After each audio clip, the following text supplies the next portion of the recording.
Well, welcome to Picture Book Chat, everyone. We're so glad that you're joining us today. My name is Mary Ellen Brax. I'm the Public Services Manager for Early Learning for the Spokane County Library District.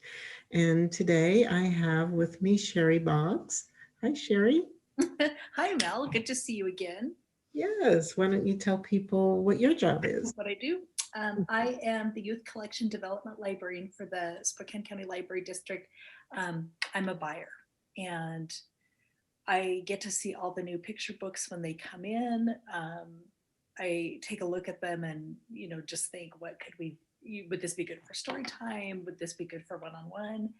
And so that's what Picture Book Chat is all about. I will bring a handful of books in to share with Mel, and I'll talk about what I look for as a buyer and what I'm excited about for these books. And then Mel will bring the early learning piece and talk about how we can use these, in an early learning classroom or just, parents and kids one-on-one at home. Yes, and we usually do this when we're in the office all the time. So we were missing it so much. We thought this would be a great way for everyone to get to see some of the new things that are coming out that if you were in the library, you might browse our new bookshelf. But since we're not open yet, we thought this would be a great way to get that content out to you. So I think Sheri's going to start for us. And what book do we have first today, Sheri? Oh, you're gonna like this one, Mel. We Want Names Too. What attracted to me to this book right away? I love the simple, uncluttered design and all the white space. The look of it reminds me of Press Here by Hervé Oh, Toulet. yes. Came out maybe 5-6 years ago. Mm-hmm. This one, well, we'll just get into what it's all about. So, Mel, as you know, all the fingers have names, Yes. but do toes have names besides this little piggy? The pinky toe. Like there's no, there's your big toe, but there's no like index toe or ring toe or so No. this book seeks to correct that. And so we've got all these little toes, and I love their sad little faces. Like, where are our names? They need an identity. So they try to come up with names for themselves, and they look at different possibilities. The big toe is thinking, hey, how about the alphabet? Why don't we call ourselves A, B, C, D, and E? And one of the other toes, I think it might be the next one over, is like, I don't know, like, how about we do some numbers? 1, 2, 3, 4, 5. But the rest of the toes don't like that. And I like how they're all looking at each other. Like, Yes. it's very simple line work, but I just love how expressive these toes are. So then they come up with musical notes: do, re, mi, fa, sol, I think. Mm-hmm. Red, green, yellow. It gets even crazier. They come up with fruits. So eventually they're going to have to come to a compromise, and I won't give away how that happens. This is a board book, and a lot of times people think that all board books are perfect for babies. Mel, what do you have to say about that? Yeah, this one, the very first time I read it, I was like, oh, the content isn't necessarily for babies, but the pictures are perfect for babies because it's that black and white lines with the bright colors. But I think the concepts are more for either older toddlers or preschool. Before I was thinking just preschool, but then I thought, older toddlers would recognize the ABCs and counting up to 5, which is really important, that they want kids to understand the concept of 5 when they start kindergarten. So I thought, yeah, I think it is going to be preschool and mainly early preschool and possibly some older toddlers, just depending on where they are developmentally. I love that they include the names of the fingers, the ABCs, the counting. I think the musical notes was really fun in there too. And then all the colors and the fruit. So when you have a toddler, you could be just pointing to the colors and, teaching them the names of the colors. But I do love the ending of it. So I would recommend getting it just for that, just to see the ending.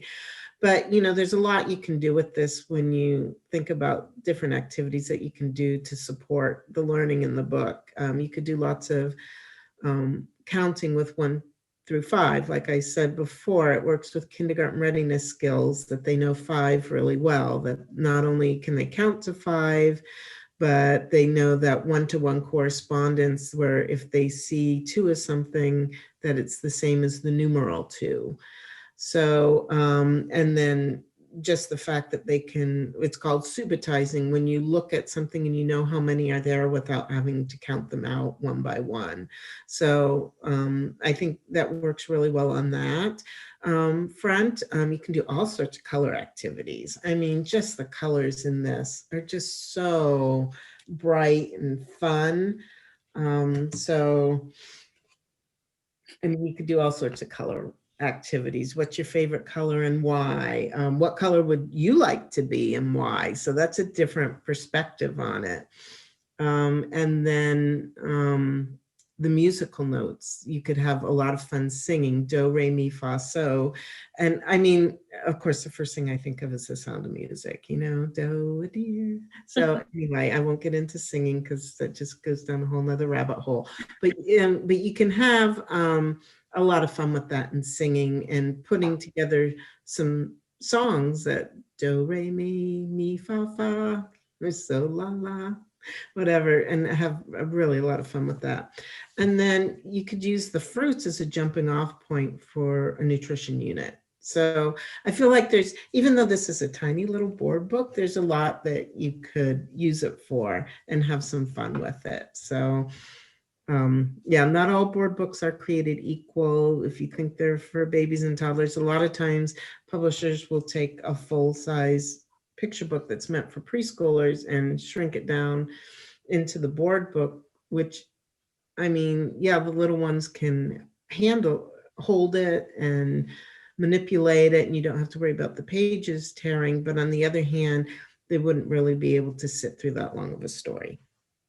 So keeping that in mind, I thought, yeah, this still works on, you know, a level for the older toddlers and the young preschoolers. So yeah, I liked it. I thought that was a fun one. So it might go in as a baby gift to somebody. Yeah, I was thinking that too.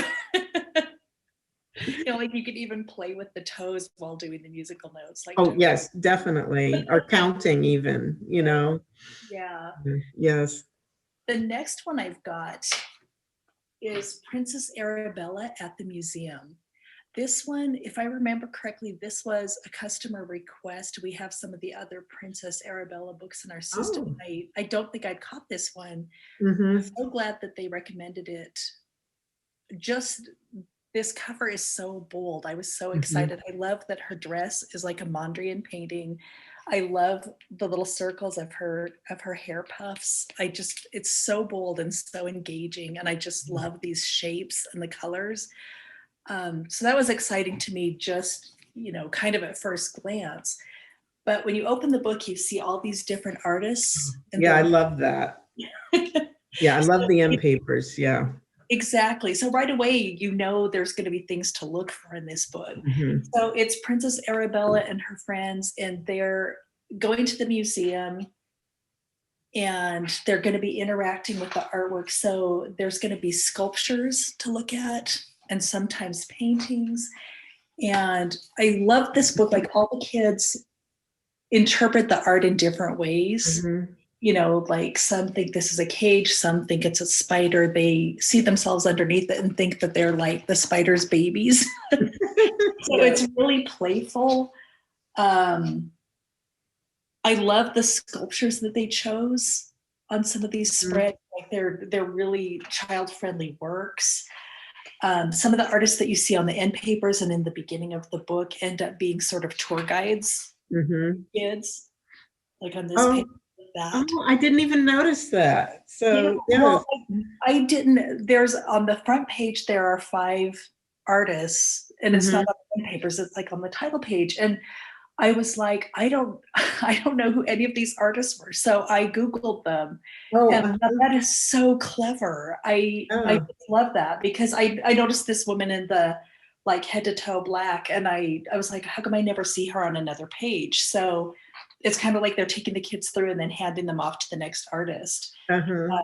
which was so great. And I love, like, this spread, you can tell this is inspired by The Last Supper. Yeah, oh, yes. Mm-hmm. So it's just so cool. And then I want to say one more thing about the publisher. This is Cassava Republic. And this is a publisher that started in Nigeria in 2006 with the goal of focusing on African stories and African authors and illustrators. And they've grown to be, an international company now. They have offices in London. This book was originally published in Belgium, but it's an African artist. And that influence, like, I love some of the earlier Princess Arabella books, like, lacked some of the sophistication that this one has. Like, I feel like this publisher is growing and able to do, more exciting things, like, with each new publication. And they do stuff for adults too. Like, they have a bunch of fiction. So that also was exciting. Like, sometimes it's fun to take a chance on a smaller, lesser known, publisher and get something like this. Mm-hmm. So Mel, tell me what you thought about Princess Arabella. Well, I loved it. And I love that it was about artwork. I think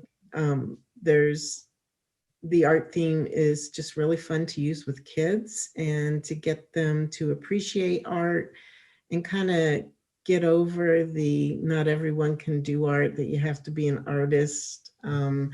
So I love the ending of the book where they want to go home and make their own drawings, which I think is just perfect. And that's what you want. That's what you want. You want to inspire kids to do their own artwork and have fun with it and be creative with it. So yeah, I just really enjoyed this whole story. I love the diverse characters in the book. I love the colorful illustrations. I loved when she's standing in front of the painting and then she blends in with the painting. So I thought that was fantastic. But you can, since they showed so many different types of art, there's so many activities that you could do with kids. I feel like you could read this book and then do a different type of art each week based off of what you saw in each of the pictures. So, they could do sculptures one day, they could do portraits another day, designs with different colors and shapes, and really create their own masterpieces. So I think sculpture work would be so much fun. And you could use clay, you can use plaster Paris. I mean, there's so much that you could do. And you could also look at other famous paintings and illustrations and kind of open that door where you could show a different painting each week and talk about it and talk about what you see and how you interpret it. And I think that's the important part, because we all know not all artwork appeals to everyone. Yeah. But you could talk about that. What do you like about that picture? What don't you like? Or what type of art? And get into the different types of artwork out there, whether it's simple line drawings or really bold, bright, colorful, or very traditional kind of homey scenes. So, or very creative and more modern art type things. And I think the question you can ask kids after you read this book is, what would you make if you could create anything that you wanted to? Which is just great for that open-ended art experience. We're so into crafts and so that you have a finished product at the end, but really those open-ended art experiences are what really helps cognitive development, where they have to make some decisions about what they're putting into their picture, making decisions about what type of material they're going to use, whether they use crayons or paint or, and sometimes as a teacher, you're going to narrow those choices down, of course, but otherwise you just have a very fun free-for-all mess. So not saying that you shouldn't do it, it would be great. So it gives you a lot of different things to look at and allow them to be creative and make some decisions and experiment a little bit with color too. That gets into the science aspect of it. So really, I really enjoyed it. I love her character, Princess Arabella. I think she's a great character. I love that it's a female main character too. And so, yeah, a lot of positives on all fronts for that story. So, and I would say definitely it's a preschool book for preschoolers. But yeah, I really enjoyed it. So. Oh, good.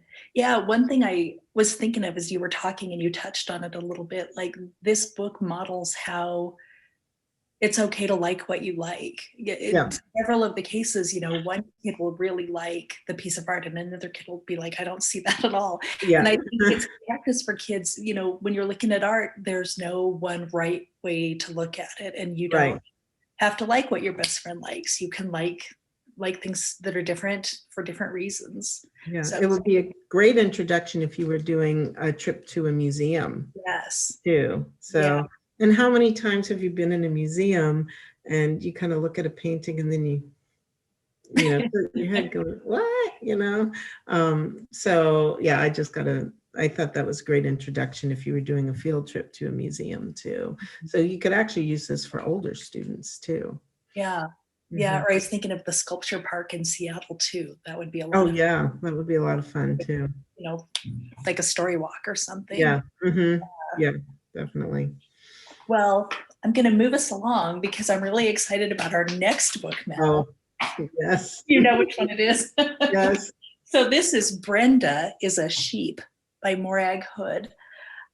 So clearly Brenda is not a sheep, but she's being a sheep for the sake of the story, and the other sheep think that she's just great. They think that she's the best sheep that they've ever met because she plays fun games with them. She chases them a lot. She's a great cook. She's whipping up a delicious mint sauce that she lets them try.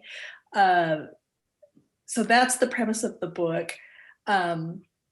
It's I love like the bright colors. It's a very simple palette. Like it's just this bright orange, this bright green, the gray of her fur and the white of the sheep with some black lines.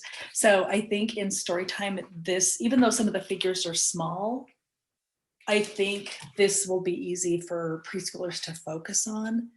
And I love a book as an adult that has a sinister sense of humor. I think this can be sinister in a way that's not too scary. I love on this page where she's kind of like licking her chops. And on this page, Brenda tells the sheep to go to bed nice and early. She says there will be a surprise for them in the morning, a delicious surprise. And then on the next page, she's counting the sheep and it's 1 yummy sheep, 2 yummy sheep, 3 yummy sheep. So I think it's really playful and kids will giggle at the sense of humor in this. It's just really fun. Mel, tell me what you thought. Oh, I love this. I love a good, funny book for little guys. And I think some of the humor is more for the adults that may be reading it too, which I think that is awesome too. I love the color story in this, that, the wolf is in the bright orange, so he really sticks out, or she really sticks out. One of the things I thought of with this book is this would be great to do with, I think it's Kiko Kaza's book, The Wolf's Chicken Stew, where he's trying to fatten up all the little chicks and keeps bringing them all the food. And then when he comes to the door, they say, "Oh, Uncle Wolf, thank you." And then he just falls in love with all the chicks, right? So I love that there's a twist at the end here too with this book. So, I mean, you could do some things where you can make up funny stories with the kids, along the similar lines too. But you can also do some cooking activities with this. That would be a lot of fun. What is mint sauce? If you ever had mint sauce, And then you could actually go into studying the animals. So you could study the wolves and study the sheep and find out, well, really, what do they really eat? What are their behaviors? And so I can't imagine a wolf becoming part of a herd of sheep, a flock of sheep. Never explained. Yeah. But I mean, such a fun story, and I think the kids will really enjoy this. So this would be one that when the weather gets nicer again and I can read outside to the neighbor kids again, that would be a fun one to read with them. Because and I think it appeals to all different ages. So you can do that preschool, but you could also do older elementary because that really appeals to their sense of humor, I think. So yeah, I think the fact that they choose it like a human first name, like Brenda, is just kind of intrinsically funny. yes. I think I cut you off. Sorry, too. Mel. Oh no, I think so too. So I love books with a little twist of humor in them. And I love books that can appeal on one level to adults and on another level to kids too. So it makes people more apt to want to keep reading them. So yes. So yeah, I think it'd be a great story time book, I think. Yeah, I think so too. Yes. You already covered the age group for this? Pretty Yeah, much. I think preschool would be the best for it to get the humor in it, and their older elementary even would really get a big kick out of it and have fun with it. Yeah, Mhm. yeah. I read one review of it that was concerned that most kids wouldn't know about the association between, serving lamb with mint sauce. And I'm like, well, a parent can explain that, a storyteller can explain Mhm. Yes. that's Yeah. a small consideration, I think. Yeah. And that's something you could talk about. Like I said, when you were cooking, you could make a mint sauce and that you could explain, well, this is what a lot of people, like to put mint sauce on different kinds of food. So there's mint chutney in Indian food. There's the mint sauce in England that you put on lamb. And so, yeah, I guess, yeah, they might not get it, but I think there's a few things like that in all books too. So, Yeah, definitely. mhm. So we've got one more book, Mel. Yes. I love this. This is Can Bears Ski? And the first thing I'm drawn to, I love a good strong cover like this. I feel like this little face big face is so engaging, and I love the bright colors. It wasn't until like I should have better powers of observation, but I didn't even realize these were hearing aids until like I was reading the book. So I just gave away kind of what this is about, but I just think this cover is really going to be attractive to kids, even if they don't really understand what's going on here. But so this little bear wakes up in the morning and he's kind of having a weird day. His dad has trouble waking him up. They're walking to school and his friend says hi and he doesn't hear it. And his dad's like, why didn't you say hi to your friend? And then he says this really strange thing, which is, can bears ski? And the little bear is thinking about this all the way to school. He gets to school and his teacher puts him in the front of the class when they're doing story time for some reason. He's not sure what that's all about. At lunch, his friend is making a joke and all the other bears are laughing and he doesn't know what's so funny. And his friend asks that weird question again, can bears ski? So this weird day kind of bleeds into a few more weird days. And his dad eventually takes him to a very special doctor who is an audiologist, and he gets his hearing tested. And he finally, once he gets fitted for his first pair of hearing aids, he realizes what they've been saying isn't can bears ski. They've been saying, can you hear me? So that's the twist of the title. And I love this book because as a buyer, it's really hard to find books that deal with deafness. I've seen a couple come through lately that deal with sign language, but it's hard to find engaging books that are, that have a narrative, that are, a fiction picture book, not a nonfiction book, that have to deal with deafness and hearing loss. And I feel like it's so well handled in here. The father in this story is so caring and concerned about his son. I think that the way the narrative goes, you're already, rooting for this little bear long before he goes to the hearing doctor. He's that kind of like every kid character that I think that they'll really relate to. And, so I like that this book normalizes something that is a daily reality for people. I think it's reassuring for kids that might be going through hearing loss, kids and adults even. I just think it's really well done. Mel, I want to know what you think. Well, that was perfect timing because my neighbors, of course, snow blowing their driveway right now. And he just went by the window. So that was perfect. I really like this book because, as you know, it's very difficult to find books on disabilities that deal with it in a good way. And here comes the snowblower again. So I apologize Okay. for the noise. But I love the cover, and it took me a minute to realize, oh yeah, there are hearing aids there. Yeah. So I love how he keeps thinking he hears the question, can bears ski? Because my husband has had a hearing loss since he was little. So every once in a while we'll say something and he'll look at us and he goes, did you say this? And so it just, I could relate to what he's hearing. So I also really liked how when they talked about the audiologist, how they hyphenated the word so you knew how to pronounce it too. I thought that was a nice touch.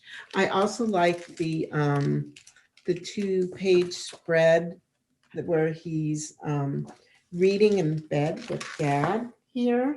Yeah. I thought that was really good because they talk about how Dad looks directly at him while he's reading. So I can see his whole face and he speaks clearly. And I think that slowing down and speaking clearly too, because a lot of people do tend to read lips if they have even minimal hearing loss.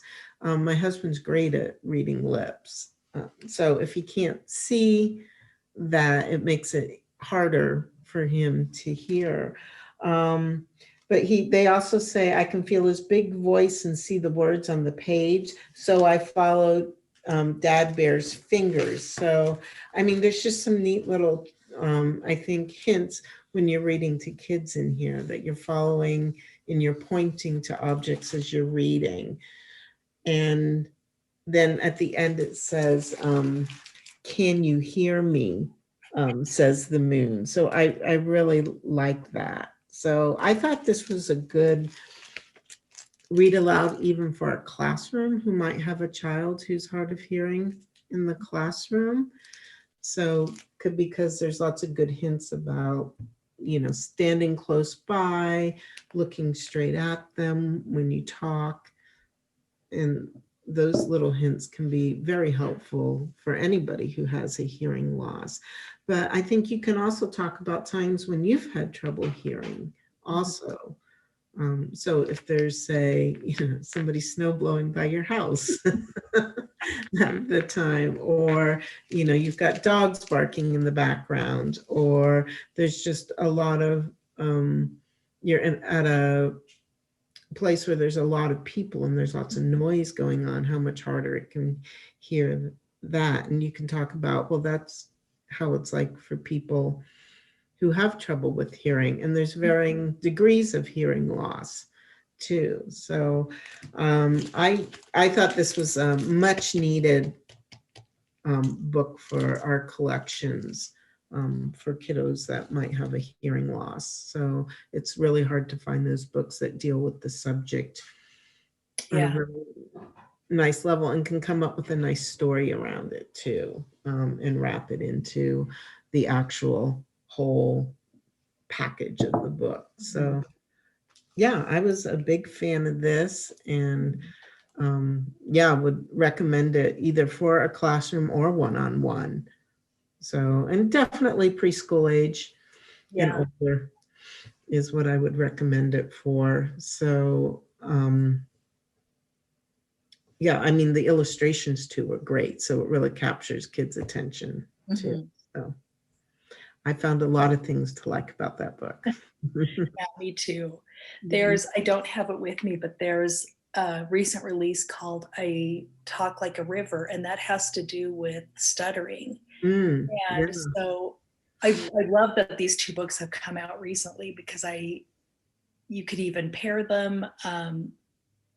Yeah, that's another great book, and maybe we'll have to do it for another picture book chat because yeah, there's hardly anything on stuttering too. Yeah.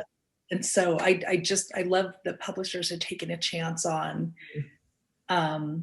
doing books that you know, like they're taking a risk because maybe a small fraction of the population has these issues, but it's important. It's important to publish books Right. that address that. They're not And gonna- those are the types of things we get questions about the most at the library too. And then we like to be able to give them something that we really think is a good piece of literature in addition to dealing with the topic at hand that they're looking for. So kudos to the publishers for thinking of that and taking that on. I think they did a really nice job on that one. So yeah, so we've reached the end of our books for today. So thank you for joining us in our homes and all that comes with it when you're filming from home. So, but we really enjoy being able to talk and bring you these books and let you know, give you a little bit more in-depth look into the books. So remember, you can put any of the books on hold. You can see previous picture book chats on our YouTube page. So make sure you check out our library website at www.scld.org. And thank you for joining us today. And thank you, Sheri, as always, for chatting with me. Have a great day, everyone. Bye.